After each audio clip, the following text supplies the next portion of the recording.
Welcome to the Tuesday, October 14th, 2025 meeting of the Carmel Clay Board of Parks and Recreation at the John Hensel Government Center at 6:04 p.m. Madam Secretary, would you do the roll, please? Yes, Jonathan Blake, Present. Jim Garrettson, Present. Judy Hagan, Here. Jen Kristunas, Here. Katie Mueller is here, Josh Orahood, Present. John Shapiro, absent, Reedy Shukla, absent, Mark Westmeyer. Here.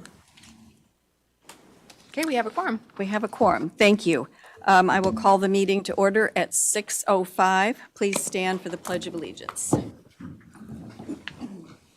I pledge allegiance to the flag of the United States of America, and to the republic for which it stands, one nation, under God, indivisible, with liberty and justice for all.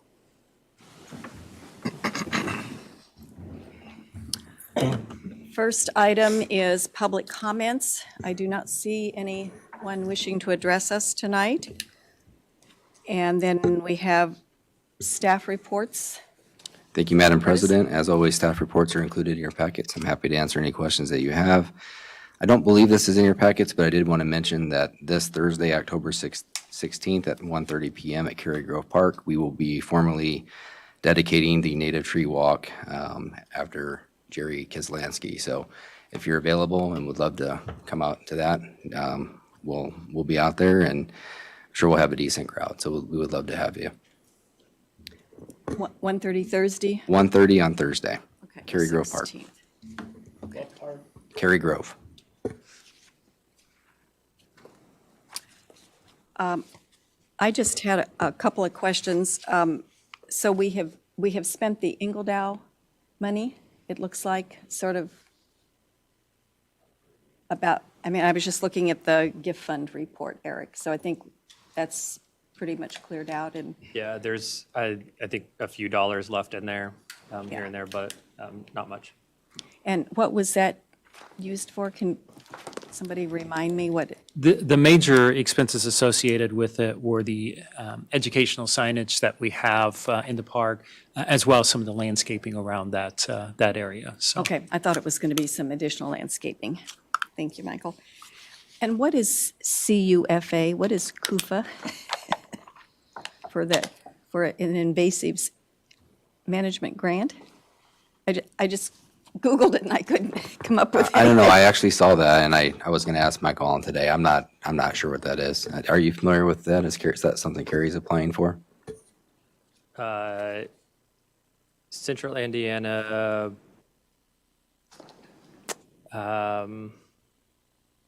yeah, that's, Well, it just it didn't match with anything with soil and water conservation or Yeah, anything that yeah. I could find. Okay, just curious when you, Community and Urban Forestry Assistance Grant, okay.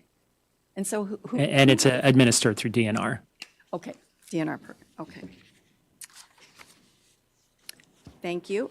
Very nice article that was in this Landscape Architect magazine, so in case you didn't read it, it was really, really, really nice. Any other questions for staff? Okay, we'll move on to committees. Finance Committee, Mark? We did not meet. Next item is minutes. Katie? I move to approve the minutes of the Park Board meeting on September 9th, 2025. Second. Have a motion and a second. Are there any additions or corrections to the minutes? If not, everyone signify approval by saying aye. Aye. Anyone opposed? Motion carried. Financial reports. I move to accept the consolidated financial report for August 2025 and the Carmel Clay Parks and Recreation profit and loss statements for September 2025. Second. Okay, thank you, Jen. Are there any questions regarding the financial reports? And all in favor signify by saying aye. Aye. Anyone opposed? Motion carried. Next item is the claim sheet. I move to approve the claim sheet for October 14th, 2025, and the Carmel Clay Park and Recreation payroll for September 5th, 2025, as well as September 19th, 2025. Second. Thank you, Jen. All those in favor of the reports signify by saying aye. Aye. Anyone opposed? Motion carried. We're on to monetary gifts, grants, and partnerships. Eric? Thank you. Just one contribution for last month, which was our $100 donation from our anonymous donor for our staff appreciation. Okay. Thank you. I would entertain a motion to accept the donation. I move to accept the donation and, as always, to thank our anonymous donor for making the donation for our staff appreciation. As always, we thank those anonymous donors. Is there a second? Second. Thank you, Jonathan. All those in favor of accepting signify by saying aye. Aye. Opposed?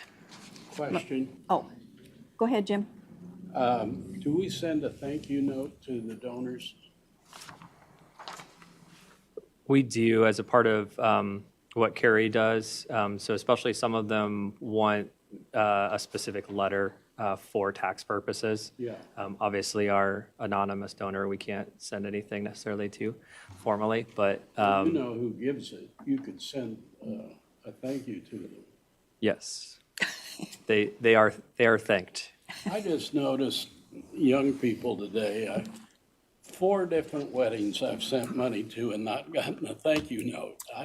Are people just not doing that these days? Oh, wow.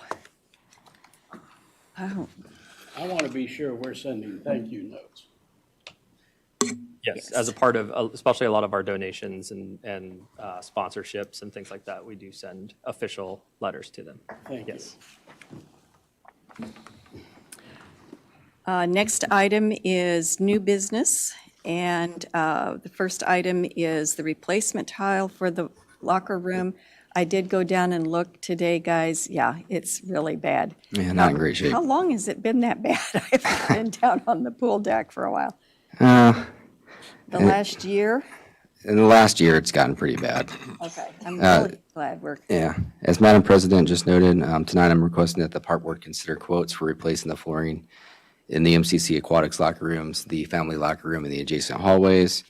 Currently, we have a chip epoxy flooring. It has a sand additive in it just to give it a little bit of grit, and we installed that in 2018.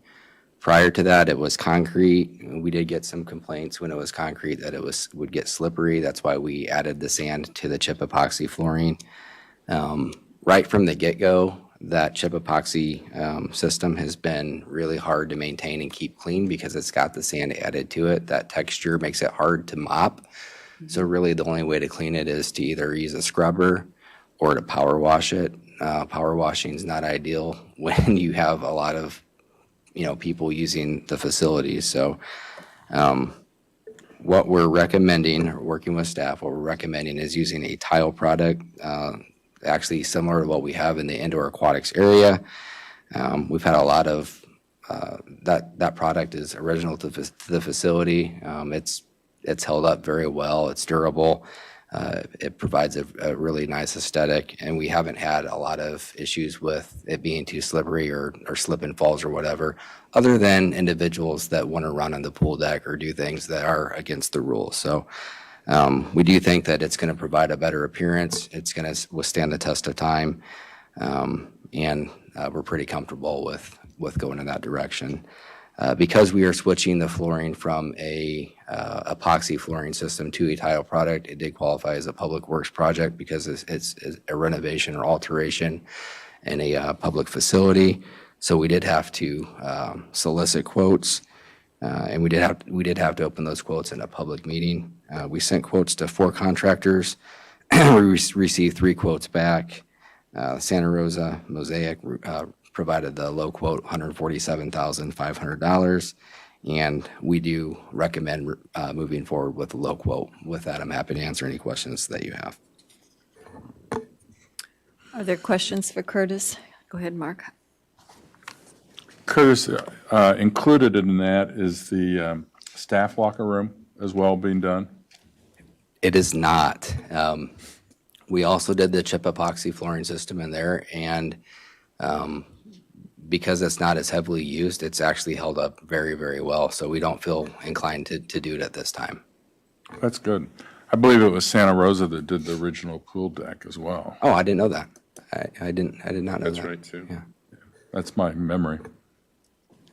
So they'll actually have to grind down the existing epoxy flooring and prepare it for the tile product. But we also think that one benefit of going to the tile is that it's going to help us fix some of the drainage issues that we've had in the locker rooms as well, which I know that you know the history behind that, Mark. So I think that this is a good solution.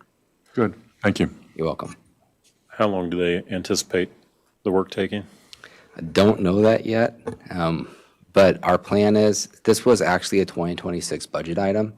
But after having conversations with Michael and having boots on the ground, we decided to go ahead and bring it to the park board now so that we can have it done before we get the New Year's rush. So the plan is to move forward ASAP and have it done before the new year.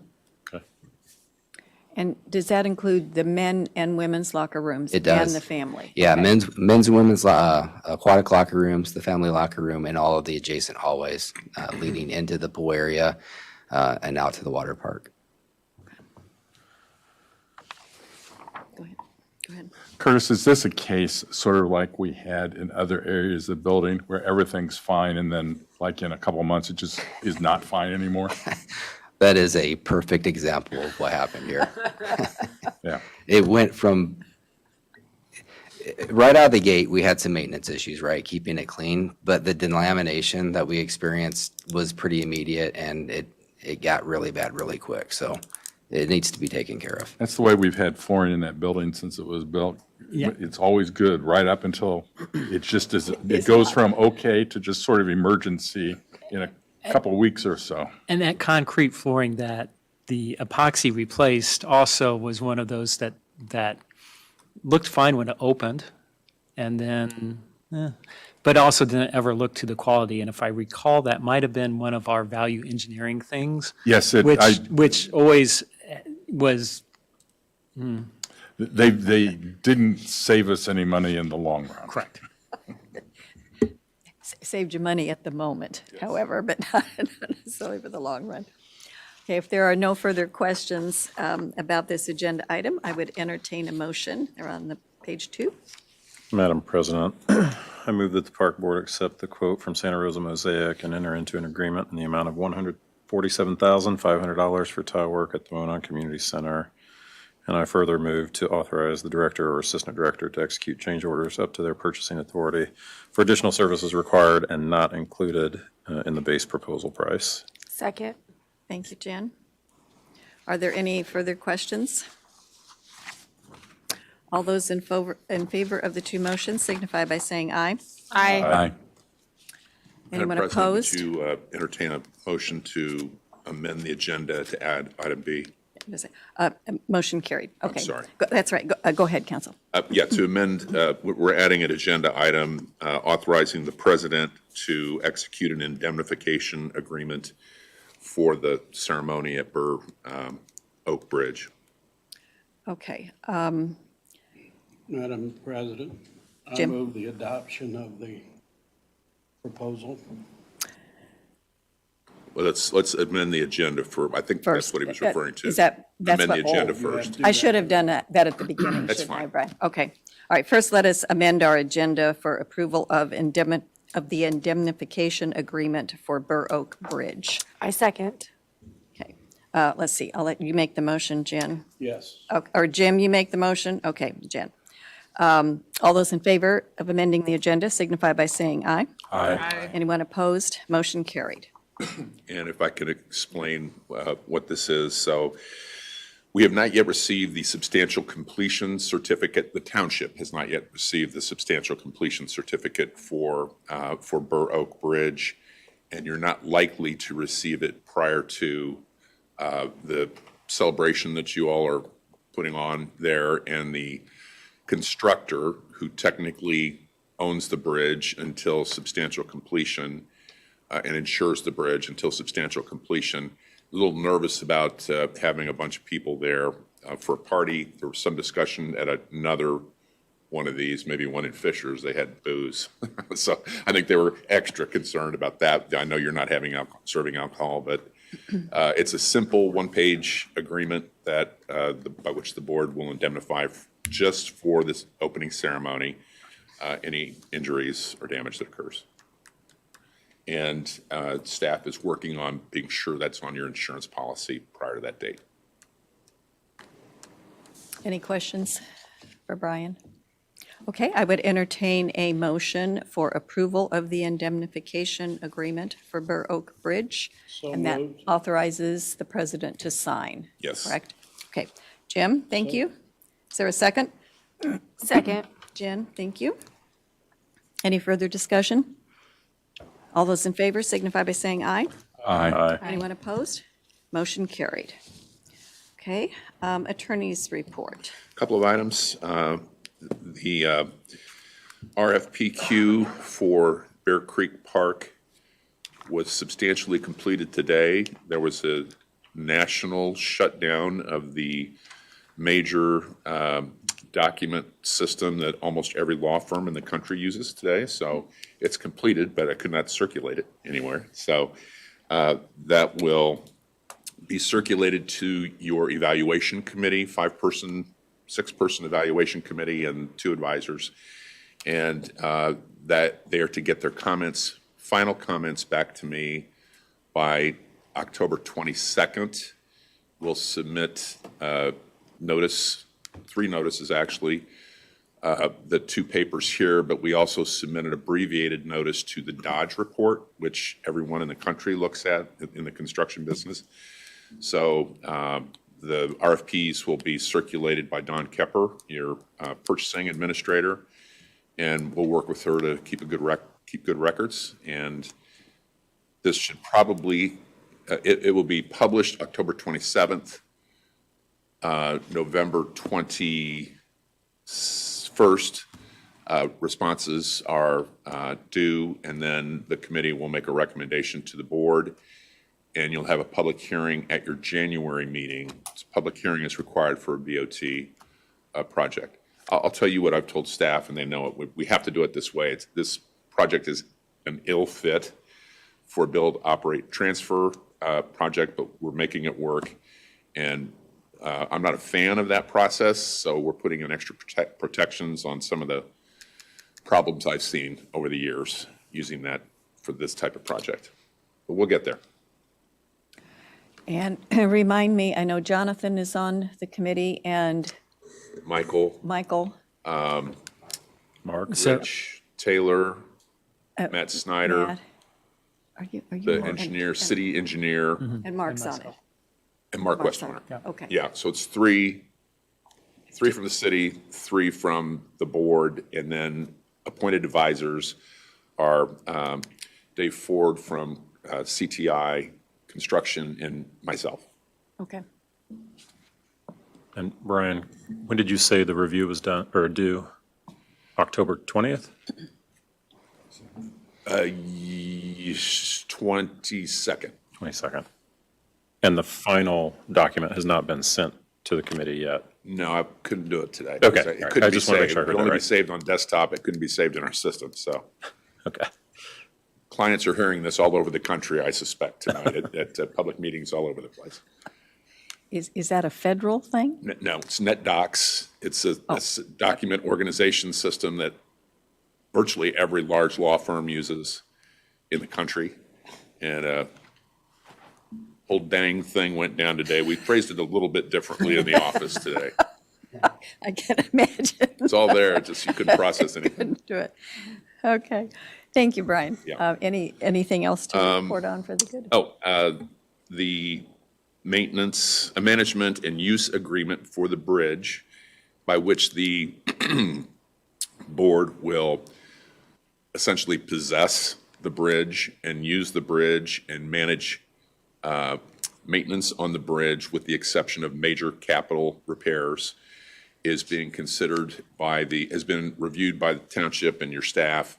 And is being considered for adoption at Tuesday morning's Township Board meeting. I think Michael intends to be there and will be on your agenda for the next month. We'll just informally, you're going to be running the thing between now and then. So we just didn't know exactly when substantial completion was going to occur.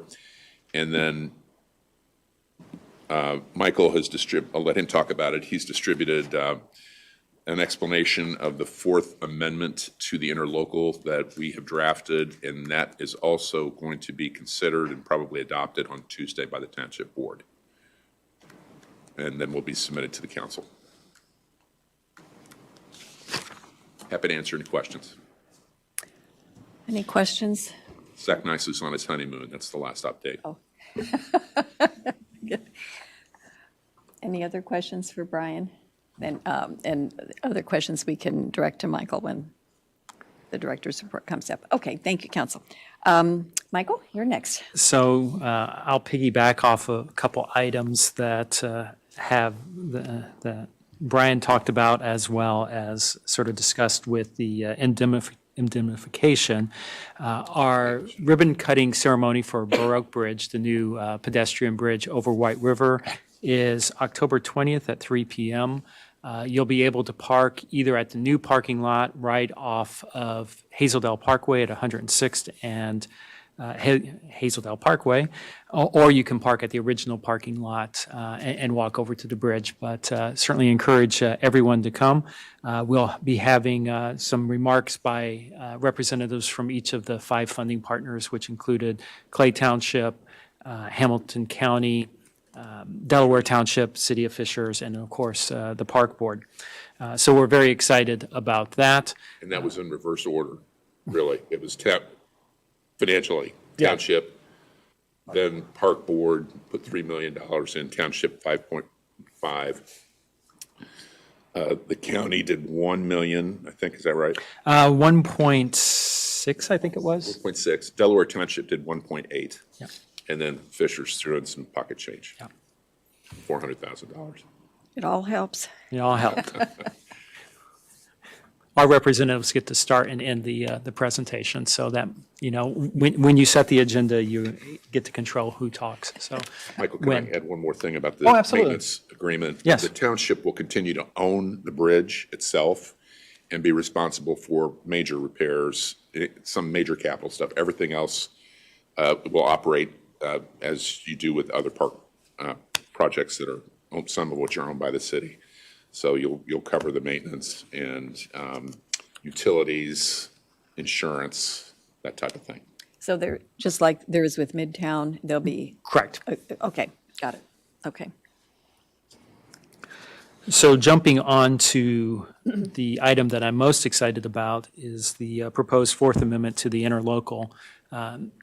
As you know, one of my top goals when I became director, one of Mark's goals when he was director, was to try to identify a long-term capital funding mechanism to help replace the loss of the local income tax dollars that were attributable to the Central Park bond. As we've discussed in previous meetings, there's just not a lot of options out there under state statute to be able to replace it. And one of the most viable options that we've known about for some time is looking at using the special benefits tax to be able to issue bonds. What's proposed in this Fourth Amendment basically does 3 key things. Number one, it extends the interlocal agreement to 12/31/2042. What that means is it locks us into our current board composition with 4 mayoral, 4 trustee, and 1 school board appointee until 2042. Without this amendment, at the end of 2027, January 1, 2027, we would revert to an 11-member board with 10 mayoral appointees and 1 school board appointee. This locks us into our current makeup with both city and township representation. We picked the date 2042 simply because that's the year in which the existing bonds that the township has issued as part of the Clay Township Impact Program, the last bond payment is scheduled to be paid in 2042. So we tied it to that particular thing. It does not change, however, the provisions within the original interlocal that give either the city council or the township board the ability to effectively cancel the interlocal as long as they cancel it before the end of June for the next year. That provision remains, but it at least locks us in through 2042. I think that provision for the city council and township board, it's an accountability measure. So if one of the parties isn't playing fairly, there is a mechanism to bring everyone back to the table, and I think that's a good thing for everyone. The second thing, which is a little bit more of a minor component, but not unimportant, under House Enrolled Act 1461, township governments are now required to annually adopt a capital improvement plan or risk having their unencumbered and unexpended cash reserves diverted to a road fund that would be accessible to either the city or the county, as I understand it. What the township can do is approve a capital improvement plan that basically locks in those reserves if they're used for things that are identified in that capital improvement plan. The township has agreed and we've already provided the township a number of items that are in our life cycle asset management plan to include in their capital improvement plan. They're all projects that were funded originally by the township. So we're not going to be talking millions of dollars. We're talking tens of thousands of dollars at most. But again, it's something that the trustee was comfortable including in their plans. Not every year are we necessarily going to get money from it, but there will be some years that we anticipate getting some dollars, which every dollar is helpful. And then the big component is transferring the special taxing district authority to the township.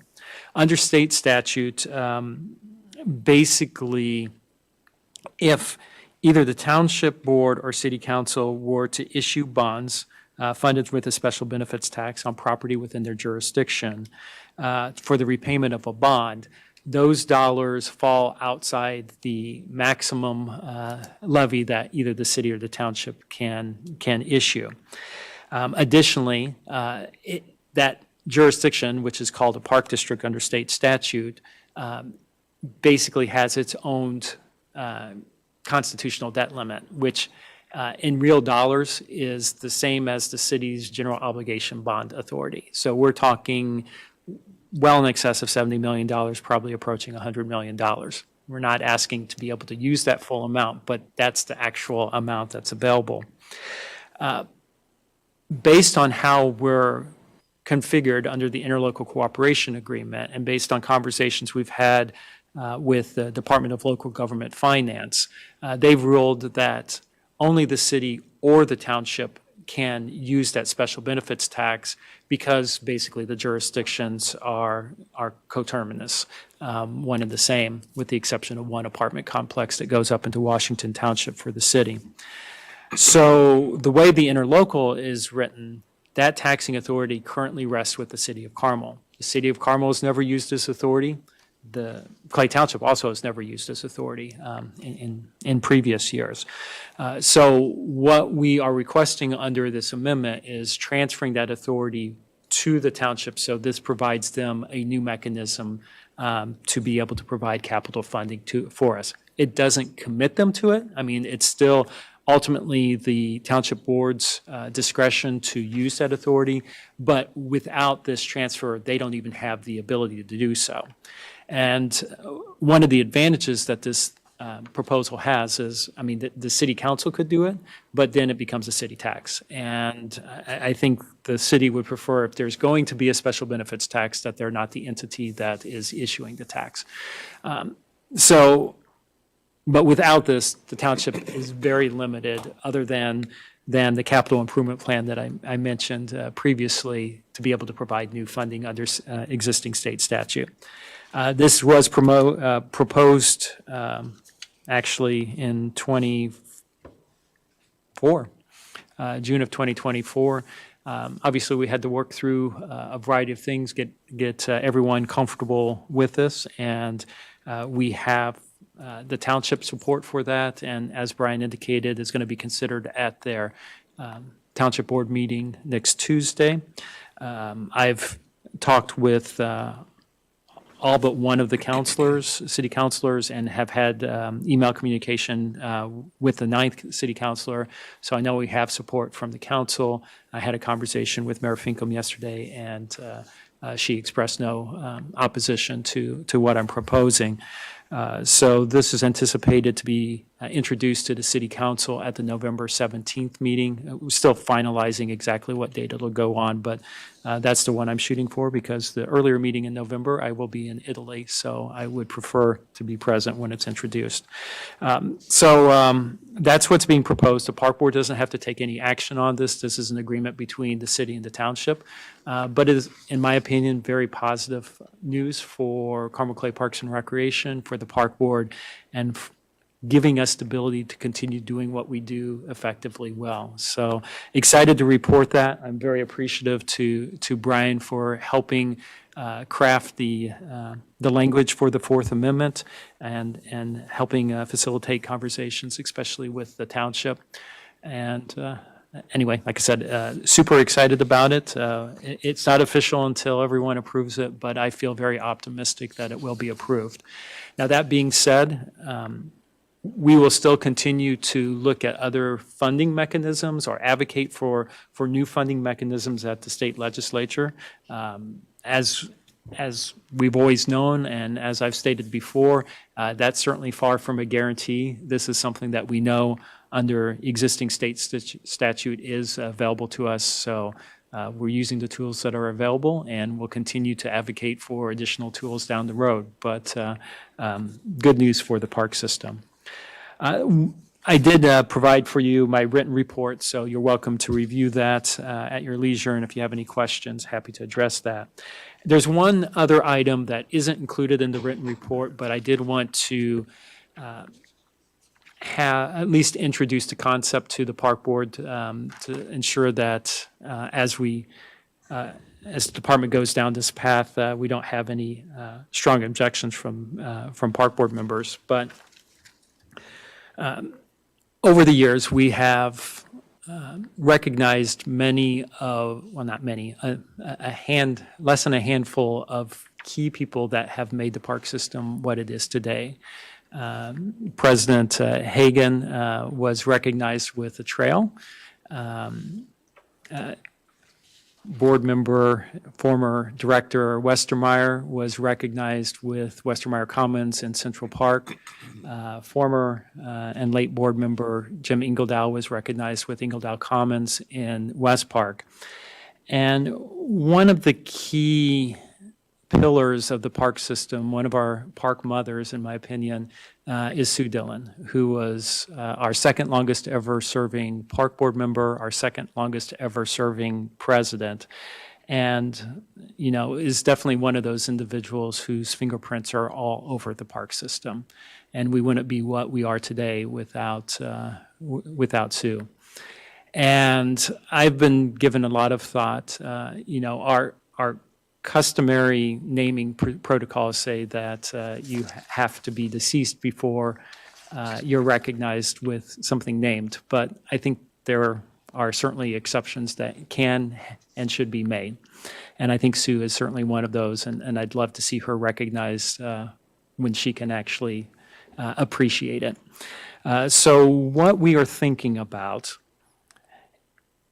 and news media, if you're hearing this, please, you know, don't print this, let us surprise her. But we are thinking about, and I think I'm going to be recommending to the park board at a subsequent meeting, of naming the East Woods in Central Park the Susanna H. Dillon Woods. Sue was and has always been a big advocate of natural areas, of invasive species removal, including and especially within the East Woods. East Woods also have some areas with some very spectacular wildflowers, not all of which are right off the trail by design to be able to protect them. But we were trying to think of something that was of large enough scope and scale to be a true recognition and celebration of everything Sue's done for the park system. And based on actually a suggestion by Curtis, we sort of landed on the East Woods. So if there are no objections from the park board at a subsequent meeting, may do it next, well, we probably do it at the December meeting. We'll do a resolution that formally names the East Woods, the Dillon Woods, and we'd like to actually unveil the sign, if it works out with Sue's schedule, on her birthday next June. So, but that's not ultimately my decision to make, but I'd like to make that recommendation at the December meeting, and I want to make sure that there's no strong feelings against that before proceeding. Any questions for Michael? I think it's a great idea. Great idea. And I would love for it to be done before I depart, so by December would be great. Yeah, we thought that you might like that, so. And we'll talk about Yeah. later, about how we're going to, okay. Any questions for Michael on his report? Oh, Michael, I'm trying to read this as fast as I can. Oh, no worries. But, okay, most of these I know about. The Hamco Hubway, okay, just short. Absolutely.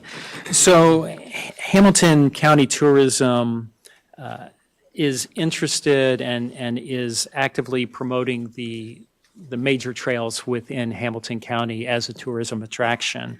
And they have dubbed sort of the interconnected trails, which ultimately will create a loop with the Midland Trace to the north when it's fully completed, as well as the 106 Trail, which is going to be made possible thanks to the Burr Oak Bridge to the south, and then also using the Monon and the Nickel Plate Trail in Fishers as major north-south arteries. They are promoting that on their website and have sort of branded it as the Hamco Hubway, sort of similar to the Tenderloin Trail that they created to promote people going to restaurants throughout the county. But they're working with the different park systems. They made sure the information on their maps are correct. There's no cost associated to us. We don't have to co-brand it or anything like that.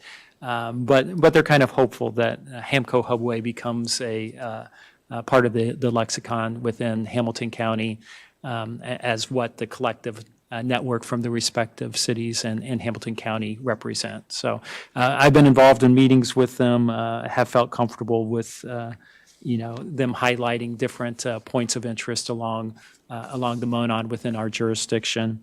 And within their website, you can get more information about it. But they've also printed up some really nice maps that are available at key points of interest around the county. So, And they get our name correct and all of that. I think They they're all actually- up they- to speed on that. they do a better job of anybody. knowing that it's the Monon Greenway within Carmel than sometimes units that are more closely aligned with us do. So.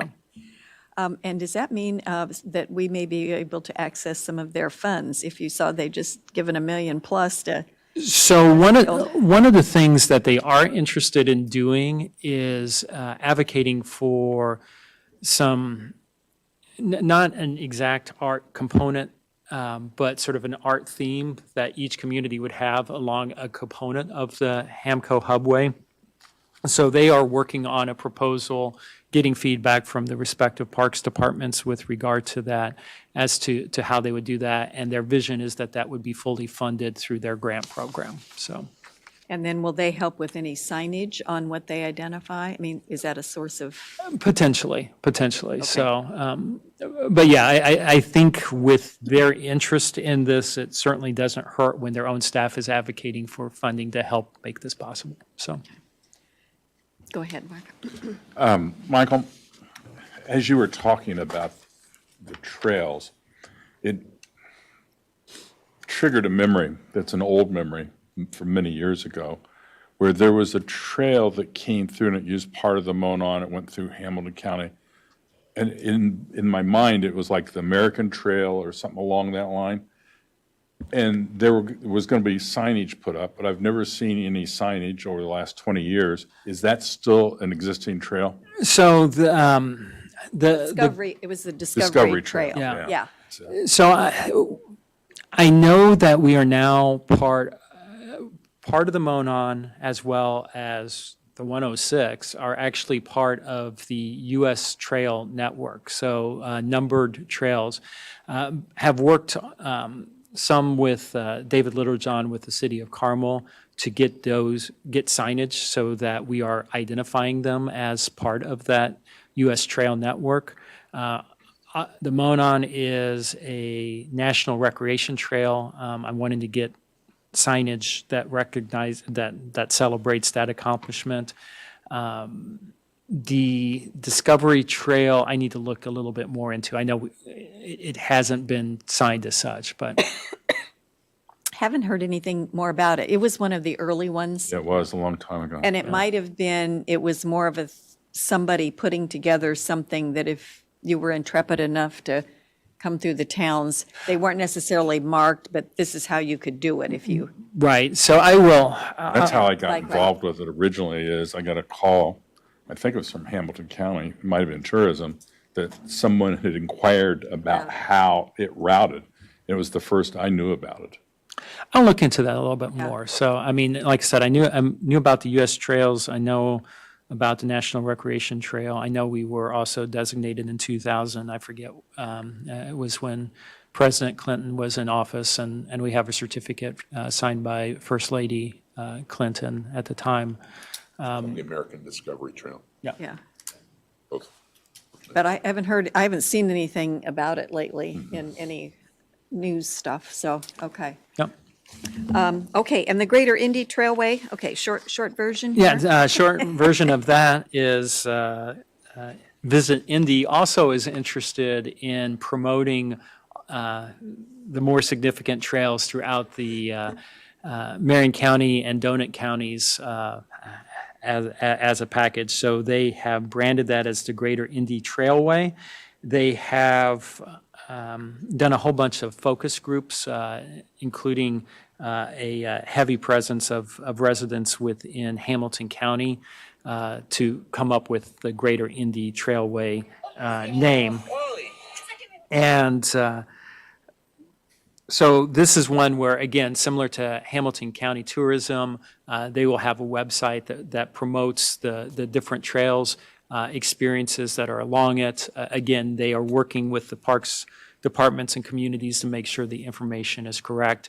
This is one where they are coming up with suggested guidelines for consistency and signage, like using similar, like if you're doing destinations, using similar logos for that, or having consistent protocols for what the trail logo itself is, which actually our trails largely already follow circular signs, certain rings. So they also are recommending different types of actual signposts, but they described it as something, use as much or as little as you want to.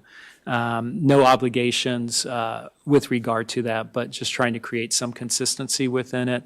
Again, that's one that we're keeping dialogue open. They're supposed to be providing me some additional meeting. I just met with them for the first time last week. But the big concept as far as them promoting the trails, no cost associated to us. Other ones, I'll look to see what makes sense for us to adopt as we're updating signs and which things just don't make sense for us. And they understand that different communities will adopt different things, but they're just providing some recommendations for communities to follow, which when I first heard about it, I had some apprehensions, but after talking with them, I think their program is fine and doesn't create any particular hardships for us. So. As long as they're all talking to each other. Yeah. Because otherwise, here we go with 405 signs on Right, every exactly. corner. That's one of the things Just- that's We important. want, okay, but they've got money from the Lilly Foundation. They so- received money for the Lilly Foundation to put together the report and recommendation and launch the website. So they'll be officially launching it, I believe it's next spring. They're doing some soft launching before the end of the year, primarily because they're shopping it to some different trade magazines and travel magazines, and they need to be able to have a site that they refer those magazines to. So, but I appreciate that they are actually reaching out to everyone, and they also recognize the difference that we're the Monon Greenway in Carmel. So they were going to ensure that their language reflects that. I am just stunned. I mean, finally, it's been 30 years. I have the original map that the MPO did, developed on my dining room table over 30 years ago now. The first one they printed, I wonder if anybody's got that. That probably needs to come in and be framed in somewhere. And basically, it's the Monon and the B&O. And the Monon just got finished a week ago with that dedication, and the B&O just got finished. So, anyway, well, it's about time. Yeah, it's, you know you're doing something right when the tourism and entities are wanting to promote it, so. And they can get money from foundations. Okay. Okay, so, and then you've got info about general fund transfers, so that'll be coming up at the next. At the next meeting, correct. Okay. And the status of the Japanese garden, so it's being ready for winter.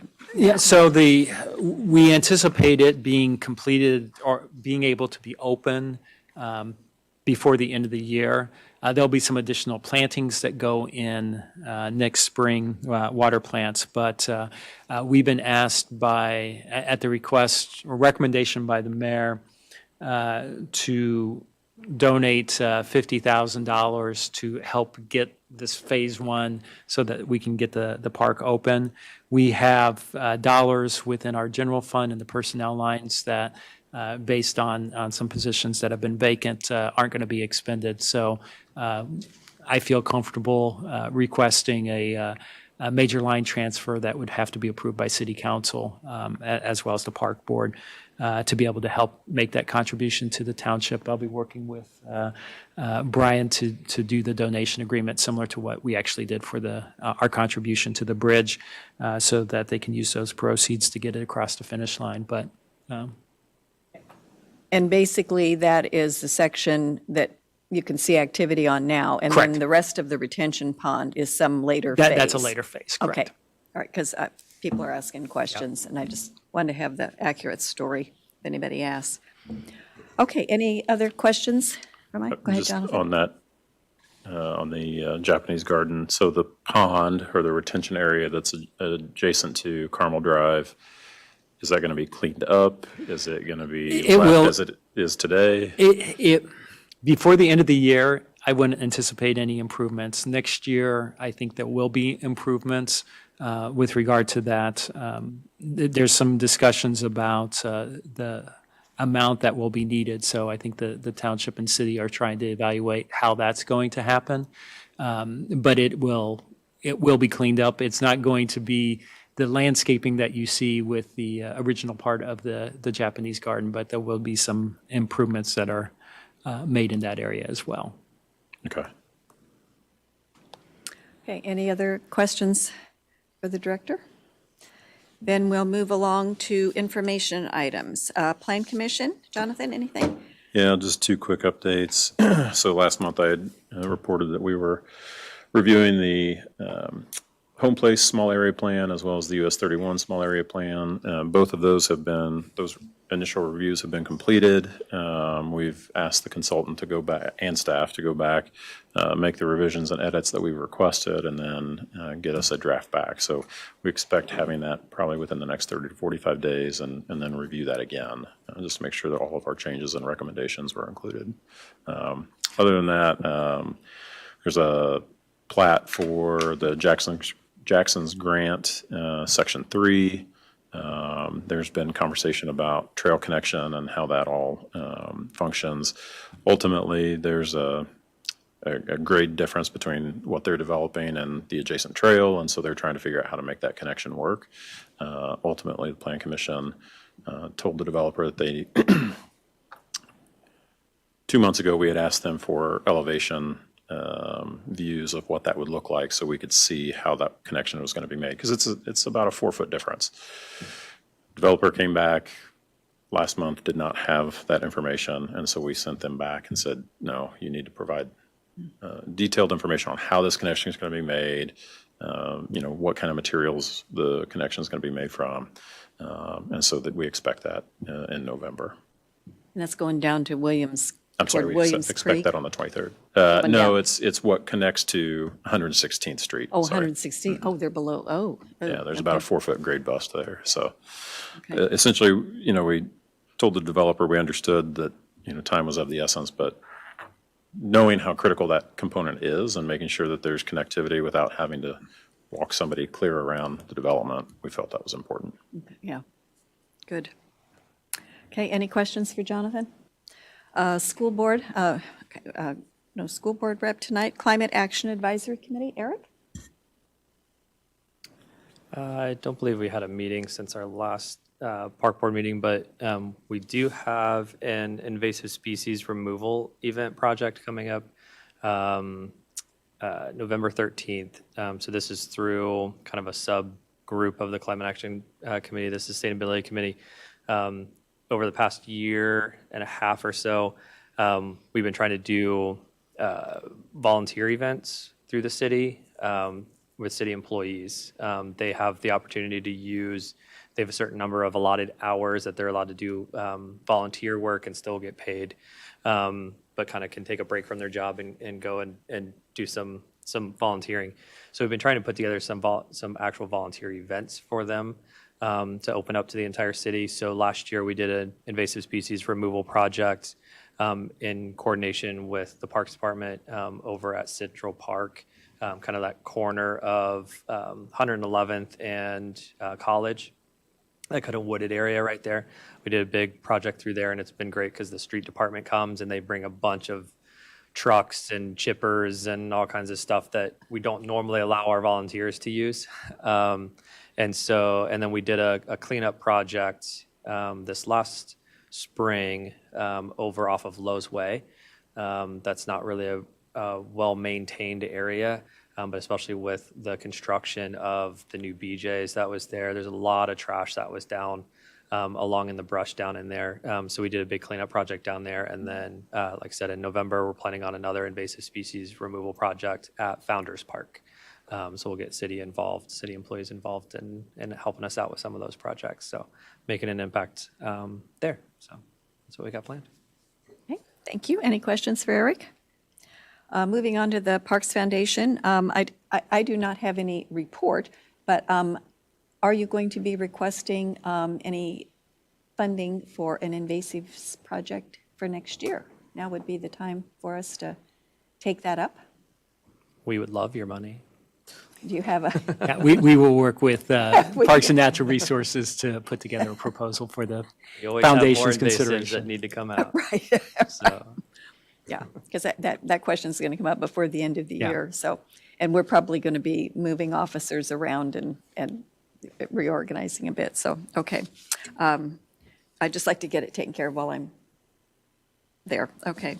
yeah, I'll talk to Carrie a little bit too about that so we can coordinate a little bit. But yes, because I do know that with the match of the grant, so we're going to be spending the rest of what you guys helped out with to help with that grant that we received this year on that invasive species and restoration project that we have going on. So that'll eat up pretty much most of what we have in that invasive species line in the gift fund. So Okay. Thank you. Park Board comments and discussion. Who wants to start? Questions?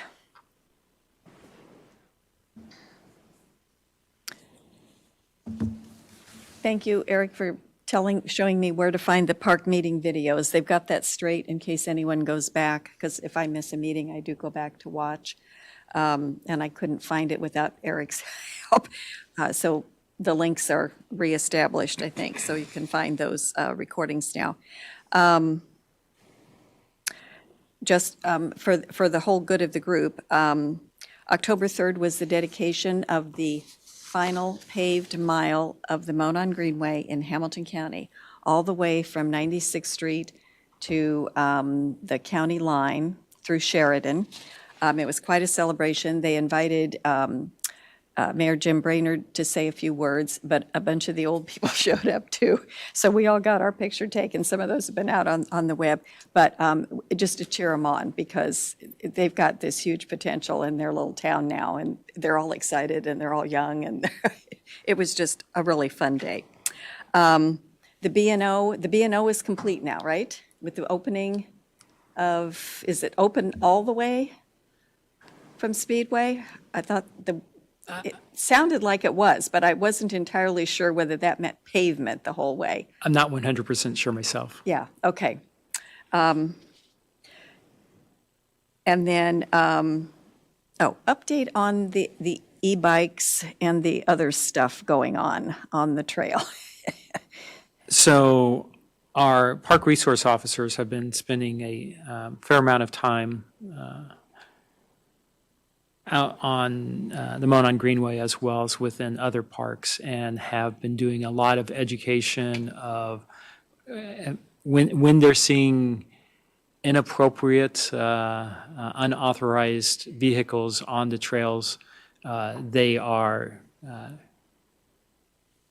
issuing citations. Many of them are just warnings, just as an education component, but really trying to ensure people understand what is and isn't allowed, especially on the Monon Greenway, but any of our trails. I also know, I saw this afternoon a meeting notice, so there looks like there is a ordinance that's being considered by City Council that's also evaluating what's the micromobility devices and stuff. I have not looked at the ordinance, so I'll have to see what's within it. But certainly, City Council also is paying attention to that and has likely heard the same concerns that all of us have heard or witnessed if we're using the greenways and trails. Carmel Fire Department had an excellent post on Facebook, a lengthy one, as a matter of fact, and it's interesting to see people arguing back with them. But apparently, some little kid went zooming right out in front of a fire engine, which really got their attention. Right. So as it was pulling out. And then I see Fishers in the paper. Fishers police have put out a notice too, that was in the Hamilton County. Yeah, and it's definitely a national issue. I keep seeing in my news feeds, either Siri's listening to me and/or my news history of looking at things. But I'm seeing more and more communities, where it's hitting the news about the challenges and issues and things that communities are trying to do to address it. So it's one of those where the amount of e-bikes, and maybe e-bikes isn't even the appropriate term because some of these are effectively e-mopeds, are the popularity of them, the amount that are being purchased is just skyrocketing. And it's a challenge that communities throughout are facing. And it's finding that balance of ensuring people, I mean, there are some advantages to the true e-bikes, and state statute, certainly permits them on our trails. But these faster devices, the trails were never designed for those purposes. And trying to ensure that they're used appropriately, and part of it is education, part of it is people just using common sense, and sometimes ensuring that just because it's a cool device that your kids want, maybe it's not appropriate for them to have it. So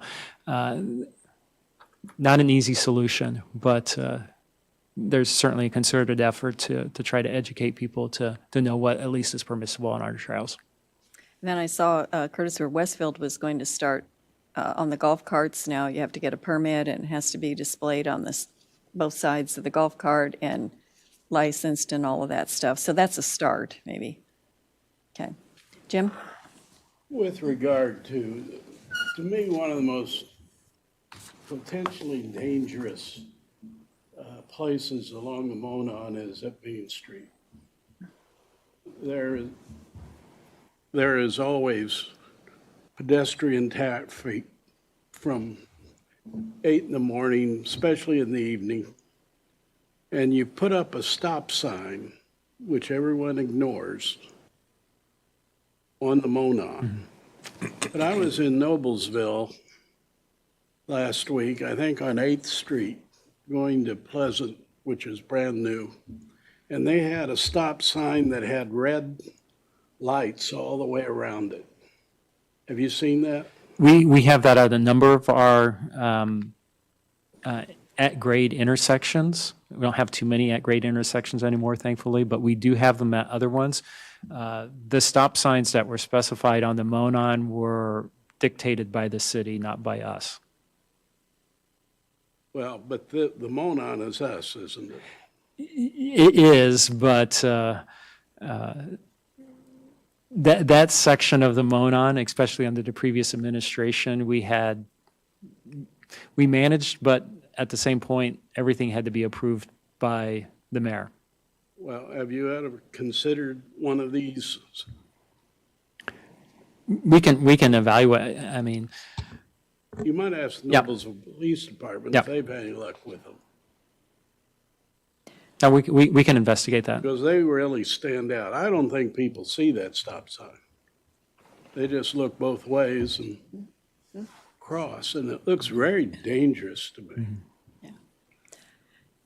It's a topic that's going to be around for a while, so Will be. maybe the State House is going to have to get involved in licensing and stuff, because Potentially. some kid's going to get killed here, and we're going to have a mess, so, yeah. Okay, any other board comments from anyone, or discussion? If not, I will entertain a motion to adjourn. So moved. So moved. Jonathan? Second by Jen. I declare us adjourned at 7:05. Thank you.